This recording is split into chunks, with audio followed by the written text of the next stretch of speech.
Hey there. What if the soundtrack of your life was hiding something darker? I'm Richard Syrett, and in my new book, Tales from the Rock and Roll Twilight Zone, I take you deep into the shadows behind the music we thought we knew.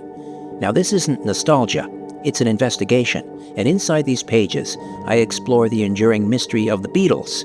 Were they just a band, or part of something far more calculated? I follow whispers of dark bargains at the crossroads, where some believe rock legends traded the ultimate prize for fame. And I reopen the case files on the deaths of icons like Hendrix, Elvis, spoiler alert, he didn't die on the toilet, and Kurt Cobain, stories that even now refuse to sit quietly inside official explanations. But it doesn't end there. Premonitions, prophecy, voices that seem to echo from beyond the grave. Because in rock and roll, sometimes the music doesn't stop when the artist is gone. This book is deeply personal. It's a journey through mystery, memory, and a final chapter that still haunts me to this day. Tales from the Rock and Roll Twilight Zone. Available July 9th, 2026. Pre-order now at Amazon and Barnes & Noble. Or learn more at therockandrolltwilightsZone.com. therockandrolltwilightsZone.com.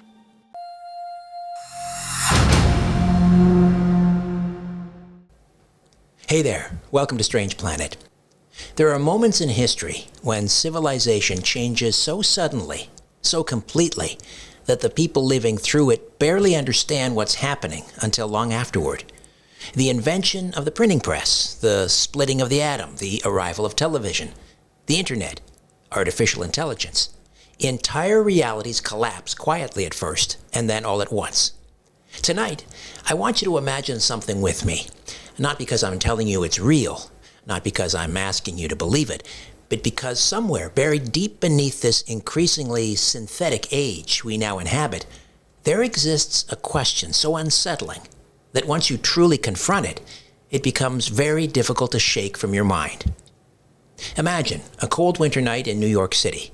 The streets are wet from freezing rain, while thousands of people move through Manhattan wrapped in scarves and heavy coats, eyes lowered toward illuminated screens, sealed inside the ordinary hypnosis of modern life. Taxi horns echo between the towers. Somewhere in the distance, a siren wails briefly before disappearing into the urban roar. And then suddenly, everything stops. People begin looking upward. At first only a few, then dozens, then hundreds. Traffic stalls, pedestrians drift into intersections, a woman drops her shopping bags, someone begins filming with a phone. And there, suspended impossibly above the skyline between the dark glass monoliths of the financial district, a gigantic, luminous figure slowly emerges through the clouds. Radiant, colossal, almost human. The figure stretches from horizon to horizon, shimmering with impossible light, while a low-frequency vibration rolls through the city like distant thunder. Church bells begin ringing somewhere downtown. Car alarms erupt. Some people fall to their knees. Others scream. Others simply stare upward in mute disbelief, while live streams explode across social media in real time. CNN cuts into programming. Fox News interrupts a panel discussion. Satellite feeds begin collapsing under unprecedented traffic. And then, the figure speaks. Not through speakers, not through televisions, but somehow, directly into the minds of billions. Every language, every nation, every person hearing the message in their own native tongue. And the message is simple. Humanity has entered a new age. For most people, that sounds like science fiction. For others, it sounds eerily familiar. Because for more than 3 decades, whispers about a mysterious alleged operation known as Project Bluebeam have circulated through the darker corners of conspiracy culture. According to the theory, powerful global interests are secretly developing technologies capable of staging artificial supernatural events on a planetary scale. Giant holographic projections, simulated divine apparitions, synthetic alien invasions, psychological warfare designed not merely to deceive populations politically, but spiritually. At the center of this story lies a chilling possibility. What if the final form of propaganda is not controlling what people think, but controlling what people perceive as reality itself?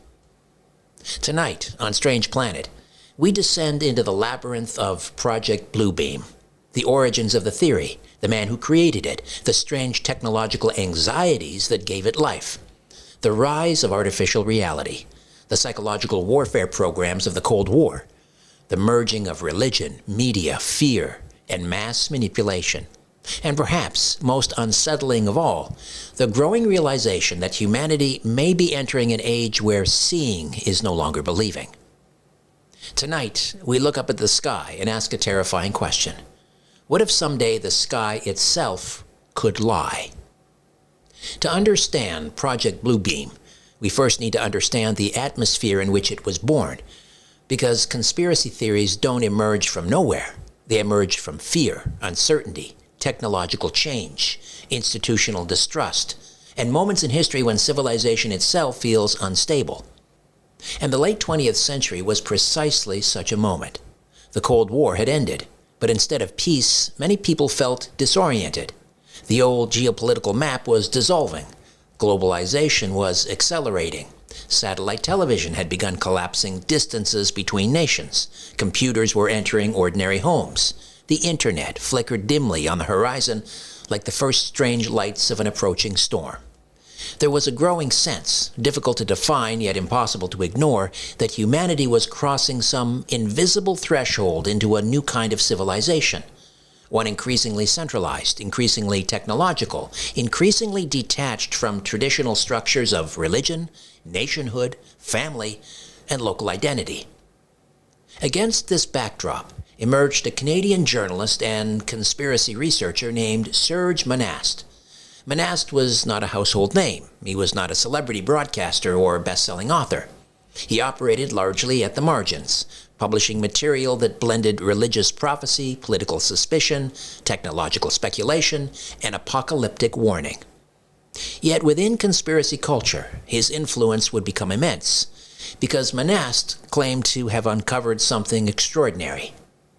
A secret operation, allegedly involving NASA, global elites, intelligence agencies, and international institutions working together toward a single objective: the creation of a new world religion, and eventually a unified world government through technologically engineered deception. He called it Project Bluebeam. Now, before we go any further, let me say this clearly. There's no verified evidence that Project Bluebeam exists as an actual government program. No authenticated documents, no confirmed whistleblowers from NASA or intelligence agencies. No proven satellite system capable of carrying out the exact operations Monast described.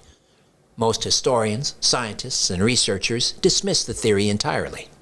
But dismissing the theory alone doesn't explain why it continues to survive generation after generation, adapting itself to every new technological revolution, every geopolitical crisis, every unexplained phenomenon in the sky. Because Project Bluebeam isn't merely a conspiracy theory. It's something deeper, a modern mythology about the collapse of certainty itself. Monast claimed the operation would unfold in 4 stages, each carefully designed to destabilize humanity, psychologically and spiritually, before guiding civilization toward centralized global control.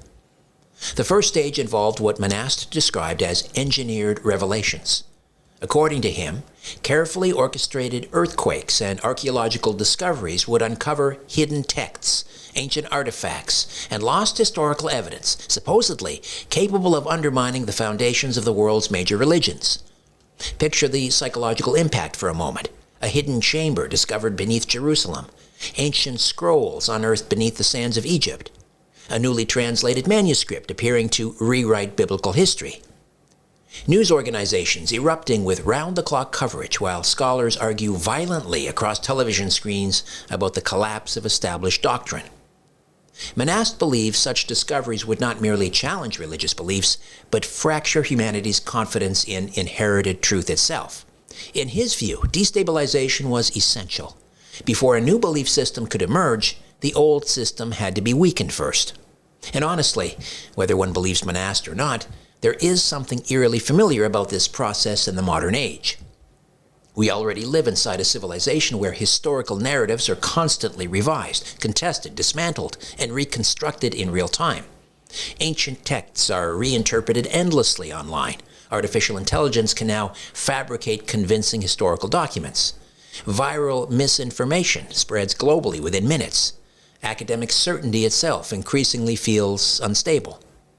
Monasts saw this instability coming long before the internet transformed civilization into an endless war over competing realities. But it was the second stage of Project Bluebeam that made the theory legendary. The sky event. The false revelation. According to Monast, advanced projection systems would someday transform the atmosphere itself into a gigantic global screen. Massive holographic images would appear above major cities across the earth. Religious figures, prophetic visions, divine manifestations, alien fleets, apocalyptic signs tailored specifically to the beliefs and expectations of different cultures.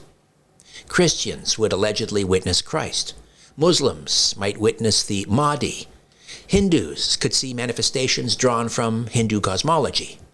The objective, Monast claimed, would not merely be spectacle, it would be emotional domination, a direct psychological assault upon the deepest symbolic structures of human civilization. Now, in the early 1990s, this sounded absurdly futuristic. Most people associated holograms with science fiction films or experimental stage technology. But today? Well, today we inhabit a world where dead musicians perform digitally before live audiences. Concert arenas deploy astonishing holographic imagery. Drone swarms create gigantic animated shapes across the night sky. Artificial intelligence generates photorealistic videos from text prompts. Augmented reality overlays digital information directly onto physical space. And suddenly, the idea no longer feels entirely impossible. Not necessarily in the exact cinematic form Monast described, but functionally, psychologically, civilization is drifting toward immersive synthetic reality systems faster than most people fully comprehend. And that matters, because Project Bluebeam ultimately concerns itself with perception, not merely politics, not merely propaganda, perception itself. The question at the heart of Bluebeam is terrifyingly simple. What happens when technology becomes capable of manufacturing experiences that human beings interpret as transcendent truth? Arthur C. Clarke once famously observed that any sufficiently advanced technology is indistinguishable from magic. Project Bluebeam takes that observation and pushes it into theological territory. What happens when advanced technology becomes indistinguishable not merely from magic, but from God? The deeper one descends into the architecture of Project Bluebeam, the stranger the theory becomes, because eventually it stops sounding like a simple political conspiracy and begins resembling something far older and more primal. The ancient fear that human beings can be spiritually deceived on a civilization-wide scale. This is one of the reasons the theory gained such traction among religious audiences, particularly among Christians already steeped in apocalyptic theology and prophetic interpretations of the Book of Revelation. For many believers, Monast was not describing merely a psychological operation or a geopolitical scheme. He was describing the arrival of false wonders, lying signs, a counterfeit revelation designed to seduce humanity into surrendering not only political freedom, but spiritual discernment itself. And perhaps that's why Project Bluebeam continues to linger in the modern imagination, long after Serge Monast's death.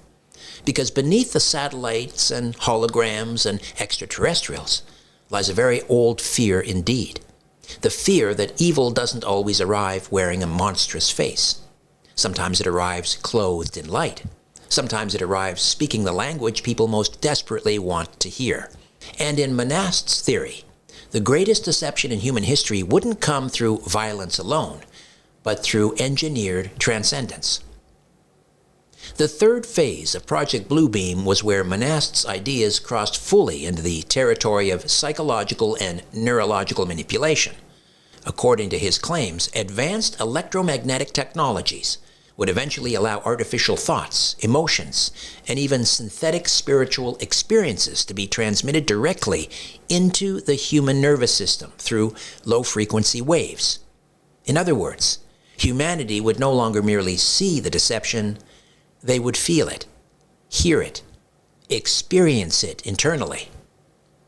Monast envisioned a future in which people across the globe would believe they were receiving direct communication from God, angels, extraterrestrials, or divine intelligences, when in reality they were allegedly interacting with technologically induced hallucinations designed by hidden power structures. Now, scientifically speaking, there is absolutely no verified evidence that such technology exists in the form Monast described. There are no known systems capable of broadcasting coherent religious experiences into billions of minds simultaneously. But as strange as these claims sound, they didn't emerge from nowhere. They emerged from a historical atmosphere already poisoned by revelations about real government experimentation involving consciousness, perception, hypnosis, and behavioral control. And here we encounter one of the central paradoxes surrounding conspiracy culture. The completely fictional often grows from the soil of the partially true. During the Cold War, intelligence agencies on both sides of the geopolitical divide explored bizarre and deeply disturbing methods of influencing human consciousness. The most infamous example, of course, was the CIA's MK-Ultra program, which conducted experiments involving LSD, hypnosis, sensory deprivation, trauma conditioning, psychological manipulation, and behavioral engineering. For years, many dismissed rumors of government mind control experimentation as paranoid fantasy. Then the documents surfaced. Congressional hearings followed. And suddenly, the public discovered that intelligence agencies genuinely had explored methods of altering consciousness in ways that sounded ripped directly from dystopian fiction. That revelation mattered enormously, because once governments are caught experimenting secretly on the human mind, the public imagination begins expanding into darker territory. Boundaries, once considered absurd, begin feeling disturbingly porous. And this is precisely the environment in which Project Bluebeam flourished. Not because Monast proved his claims, but because modern government had already demonstrated a willingness to manipulate perception, conceal operations, conduct psychological warfare, and experiment upon populations under the justification of national security. The trust fracture was already there. Monast simply widened it. And as years passed, Project Bluebeam evolved along with the technological landscape itself. The theory became less static and more adaptive, attaching itself to new breakthroughs, each geopolitical shockwave, each unexplained event flickering across the skies of an increasingly anxious civilization. In the late 1990s and early 2000s, theorists began linking Bluebeam to HAARP, the High-Frequency Active Auroral Research Program in Alaska, a real ionospheric research facility funded in part by the U.S. military. Though scientists described HAARP as a tool for studying the ionosphere and radio communication, conspiracy communities became convinced it possessed secret capabilities involving weather manipulation, mind control, seismic engineering, and atmospheric interference. To many Bluebeam believers, HAARP appeared to provide the missing technological mechanism for large-scale environmental and psychological manipulation. Then came chemtrails, then satellite networks, then mass surveillance revelations, then social media, then artificial intelligence. And with each technological leap, Project Bluebeam absorbed new layers of relevance, adapting itself almost organically to the anxieties of the age.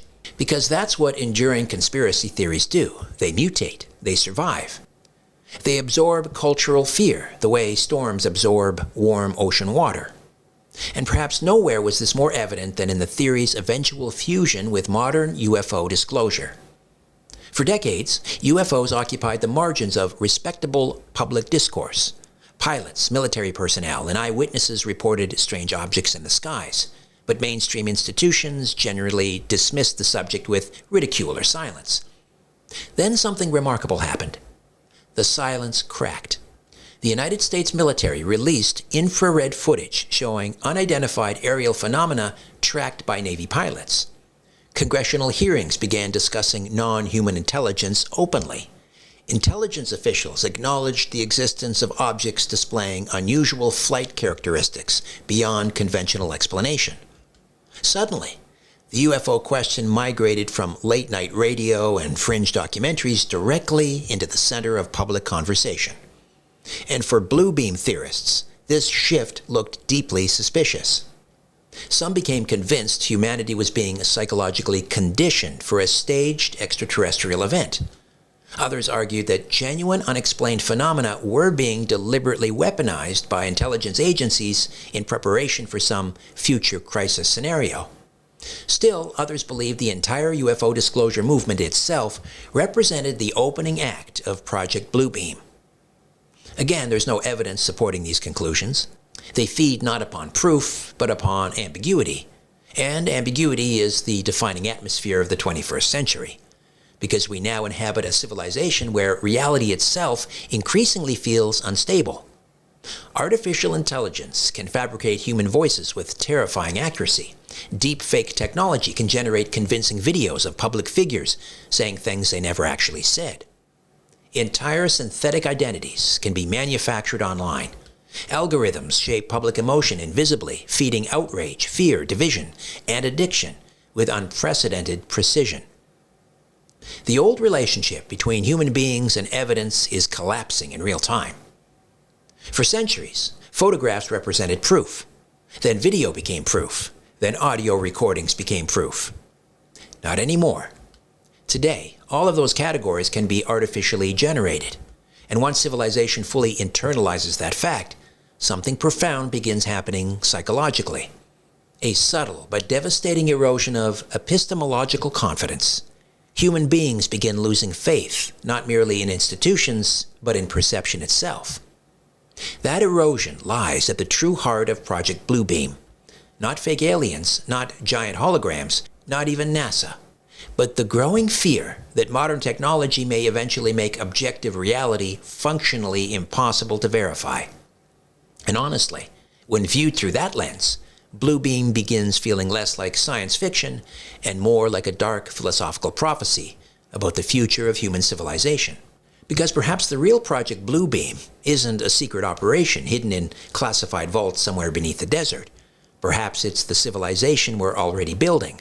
A civilization where artificial intelligence manufactures information faster than human beings can evaluate it, where immersive media environments blur the boundary between simulation and reality, where digital systems increasingly mediate nearly every aspect of human experience, where truth becomes fragmented into personalized algorithmic realities tailored uniquely to each individual psyche.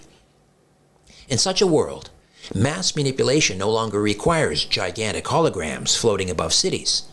It simply requires control over the informational environment through which populations interpret reality itself.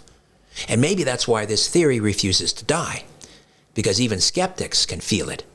That strange sensation lingering between modern life, that feeling that humanity is drifting towards something unprecedented, something psychologically disorienting, something profoundly synthetic, something from which there may be no easy return. And this is precisely where the story becomes truly unsettling, because eventually every road inside the Project Bluebeam labyrinth leads toward the modern UFO phenomenon. In many ways, UFO disclosure became the missing puzzle piece that allowed Bluebeam to survive into the 21st century. Without UFOs, Project Bluebeam risks sounding like outdated Cold War paranoia dressed up in religious apocalyptic imagery. But once governments themselves began openly discussing unidentified aerial phenomena, once military pilots started appearing on mainstream news programs describing impossible craft maneuvering beyond known aerospace capabilities, once congressional hearings began entertaining discussions about non-human intelligence, the theory suddenly acquired fresh oxygen. And for many people watching all of this unfold, the timing felt deeply strange. For decades, the UFO subject had existed in a kind of cultural exile. Pilots who reported sightings risked ridicule. Military witnesses were ignored or mocked. Serious discussion of extraterrestrial possibilities remained largely confined to late-night radio programs, fringe documentaries, and obscure corners of the internet. Then, almost overnight, the atmosphere changed. The Pentagon acknowledged the authenticity of leaked Navy videos. Major newspapers began publishing stories about unidentified aerial phenomena. Former intelligence officials stepped forward claiming secret retrieval programs existed.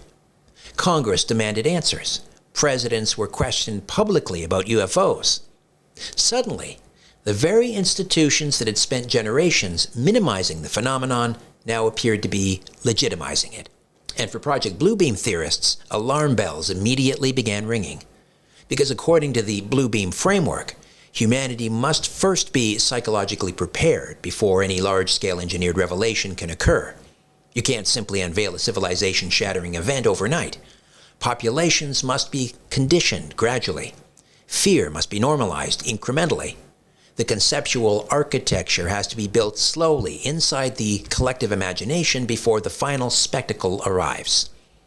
This process is often referred to within conspiracy circles as predictive programming. The idea that governments, intelligence agencies, media corporations, and entertainment industries subtly acclimate the public to future realities through films, television, news narratives, and cultural repetition long before those realities fully emerge. And when viewed through that lens, modern UFO disclosure begins looking suspiciously strategic to Bluebeam believers, because the disclosure process itself has unfolded in carefully measured stages. First came leaked footage, grainy infrared videos showing mysterious tic-tac-shaped objects maneuvering impossibly over the ocean.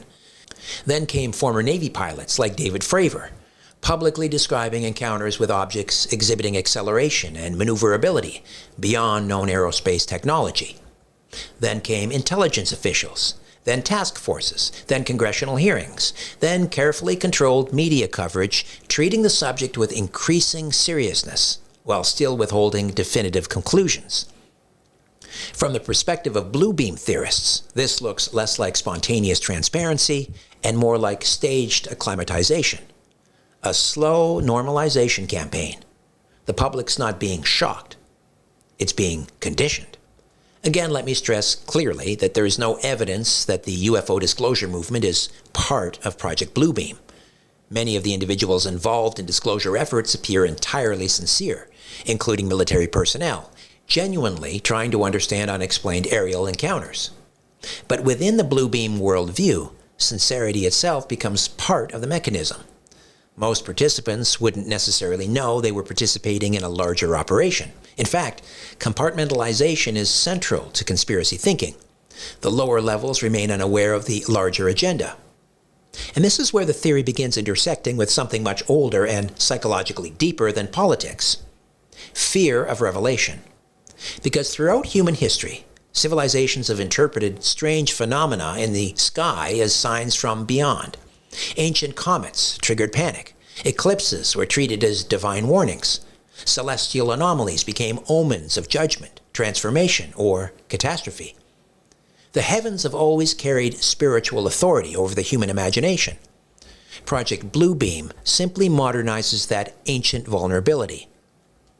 In Monast's framework, the skies became the ultimate delivery system for engineered belief. And UFO disclosure, according to many theorists, may represent the first step toward rebuilding humanity's relationship with celestial fear and wonder. Think about what's happened culturally over the past several years. The extraterrestrial hypothesis has steadily migrated from ridicule toward plausibility within mainstream discourse. Polls now show large percentages of the population believe intelligent non-human life exists. Popular culture is saturated with alien narratives. Streaming platforms release endless documentaries about government cover-ups and recovered craft. Even highly respected journalists discuss the UFO issue cautiously but seriously. The taboo has weakened. And for Bluebeam believers, that weakening matters enormously. Because if one wanted eventually to stage a global extraterrestrial event, the public first would need to believe such a thing was possible. You can't fake an alien invasion in a civilization that rejects the alien premise entirely. You must first soften the psychological ground. And here, the theory becomes almost frighteningly cinematic. Some theorists imagine a future crisis involving apparent extraterrestrial contact, massive objects appearing over major cities, military responses broadcast globally, emergency alerts interrupting programming worldwide, social media exploding into synchronized panic, religious leaders struggling to interpret events unfolding in real time, while governments urge international unity in the face of unprecedented external threat. And in that atmosphere of fear and uncertainty, centralized authority structures could expand rapidly under the justification of planetary survival. Again, there's absolutely no evidence such a scenario is planned. But the reason the theory persists is because history demonstrates repeatedly that fear changes populations dramatically. Wars centralize power. Crises suspend liberties. Emergencies create psychological openness to systems that might otherwise face resistance. And this is precisely why the UFO issue became so deeply entangled with Bluebeam. Because extraterrestrials occupy a unique psychological category. They function simultaneously as scientific possibility, spiritual symbol, existential threat, and mythological archetype. They can represent salvation or annihilation, enlightenment or invasion, gods descending from the heavens or demons arriving from another dimension. The ambiguity is enormously powerful. And ambiguity is the oxygen of mass psychological manipulation. There's another layer here that often goes unspoken. As traditional religious belief declines across much of the Western world, the UFO phenomenon increasingly functions as a kind of substitute cosmology for many people. The language changes, but the emotional structure remains remarkably similar. Hidden beings, higher intelligences, messages from beyond, ascension, apocalypse, salvation from the stars, ancient contact narratives, chosen experiencers, revelation events. For some observers, UFO culture has begun resembling a technological religion, emerging organically within a scientifically disenchanted civilization. And that possibility deeply fascinated Project Bluebeam theorists, because Monast believed the ultimate objective was the creation of a unified planetary belief system, detached from traditional religious structures and centered instead around a new synthetic spiritual authority. Whether one believes that or not, it's difficult to ignore how profoundly spiritual many UFO experiences appear to become for witnesses. People frequently describe encounters not merely as sightings, but as transformative existential experiences that alter their understanding of consciousness, reality, and humanity's place in the cosmos. In other words, the UFO phenomenon already possesses many characteristics of religious revelation, and that makes it extraordinarily potent psychologically. Perhaps that's why Bluebeam and UFO disclosure became inseparable in the modern imagination. Not because people necessarily believe governments are preparing to fake alien invasion tomorrow morning, but because humanity is drifting toward a civilization where technology, spirituality, artificial intelligence, immersive media, and mass psychology are converging in ways no previous generation has ever experienced. A civilization where simulated realities are becoming emotionally indistinguishable from authentic ones. A civilization where perception itself is increasingly programmable. And in such a world, the old boundaries between religion, technology, spectacle, propaganda, and revelation begin dissolving into one another like figures disappearing into fog. Which brings us back to the terrifying question lingering quietly beneath Project Bluebeam from the very beginning. If humanity someday witnesses something extraordinary in the skies above the earth, how will we know whether we're seeing revelation or performance? And perhaps that's the final destination of the Project Bluebeam story. Not the prediction of some literal holographic messiah descending through the clouds above Manhattan. Not necessarily a staged alien invasion coordinated from secret bunkers beneath the desert. Not even the fantastical machinery Serge Monast described back in the early 1990s. Because maybe Monast was wrong about the mechanics, wrong about NASA, wrong about the timetable, wrong about the technology available in his era. But standing here now, Deep inside the first truly synthetic century in human history, it becomes increasingly difficult to dismiss the deeper fear at the center of his theory. The fear that humanity is entering an age when reality itself becomes vulnerable to manipulation on a scale previous civilizations could scarcely imagine. An age where artificial intelligence can fabricate speech, images, voices, memories, identities, and entire simulated worlds with terrifying precision.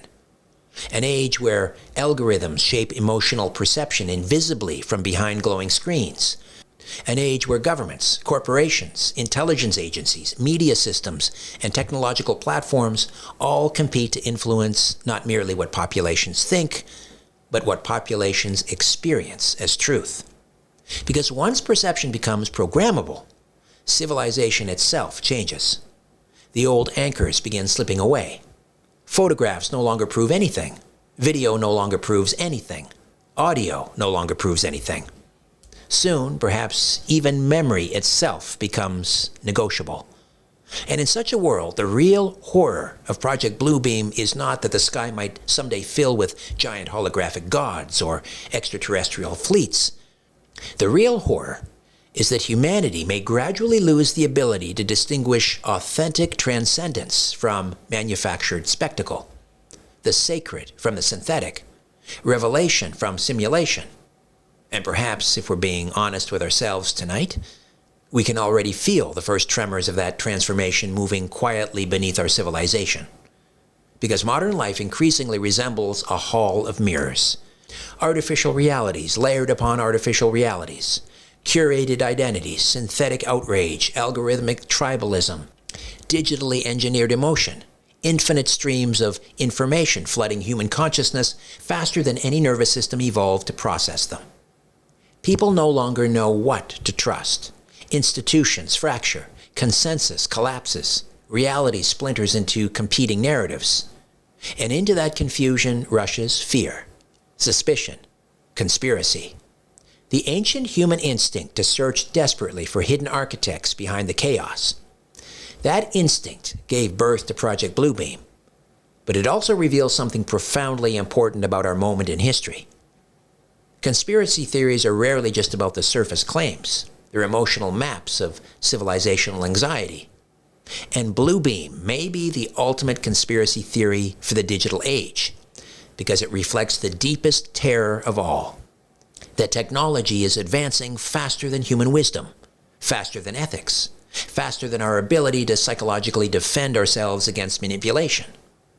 And perhaps one day, whether through governments, corporations, artificial intelligence, immersive media, or systems we can't fully imagine, humanity will confront experiences so technologically sophisticated that vast populations may accept them as divine, extraterrestrial, or transcendent without ever understanding the machinery operating behind the curtain.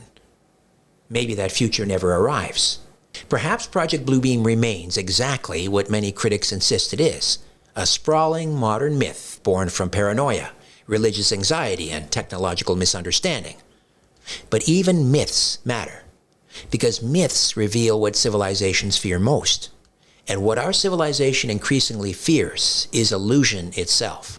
The possibility that somewhere ahead of us lies a world where reality can be engineered so completely, so persuasively, so immersively, that humanity may someday find itself staring upward at wonders in the sky, while no longer possessing the tools to determine whether what it's witnessing is genuine revelation, or the most sophisticated performance ever created. And perhaps that's why Project Bluebeam refuses to die, because deep down, beneath the satellites and UFOs and holograms and conspiracy forums, beneath all the noise and speculation and apocalyptic imagery, the theory is really asking a single haunting question. In the age of artificial reality, what does it mean to truly see? I'm Richard Syrett. This has been Strange Planet. Good night, and keep your eyes on the skies.